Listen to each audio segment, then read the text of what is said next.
আজকের ভিডিওটা আমার কন্টেন্টের চেয়ে একদমই আলাদা, কিন্তু হ্যাঁ, ভিডিওটা পুরো দেখবেন তাহলে কিছু বুঝতে পারবেন। একটা বাঁদর ছিল যে একটা সার্কেজে কাজ করতো। প্রতিদিন তাকে সাইকেল চালাতে হতো, আগুনের রিং পার করতে হতো, আর মানুষের সামনে নাচতে হতো। লোকেরা তার খেলা দেখে হাত তালি দিত, আর তার মালিক তাকে বলতো, প্রতিদিন একটু করে পরিশ্রম করতে থাকলে একদিন তুই সার্কেজের স্টার হয়ে যাবি। বানরটা তাই বিশ্বাস করতো, তাই সে নিজের ভয়, ক্লান্তি সবকিছুকে চাপা দিয়ে মানুষকে এন্টারটেইন করতো। কিন্তু একদিন আগুনের রিং পার করতে গিয়ে বানরের হাতটি পড়ে গেল, কিন্তু তার মালিক বলল, অডিয়েন্স অপেক্ষা করছে, আজকের শো মিস করা যাবে না। তাই সে ব্যথা নিয়ে আবার টেজে উঠলো, কারণ সে ভাবতো আজ কষ্ট করলে কাল সবাই তাকে মনে রাখবে।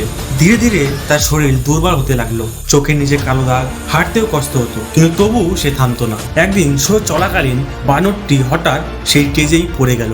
চারপাশের মানুষ একদম চুপ, কিন্তু কয়েক সেকেন্ড পর মালিক নতুন একটা ছোট বানরকে নিয়ে এসে বলল, শো মাস্ট গো অন। ভয়ঙ্কর ব্যাপারটি জানো, শুধু এটি বানরের লাইফের গল্পটি নয়, এটি আমাদের সবার গল্প। আজকে যারা সোশ্যাল মিডিয়াতে কাজ করছে, অনেক মানুষ এইভাবেই বেঁচে আছে, দিন রাত কন্টেন্ট, ভিউজ, লাইক, এর পেছনে দৌড়তে দৌড়তে ধীরে ধীরে ভিতর থেকে শেষ হয়ে যাচ্ছে। কারণ সবাই তো কন্টেন্ট দেখে, কিন্তু খুব কম মানুষই দেখে তাদের পরিশ্রম।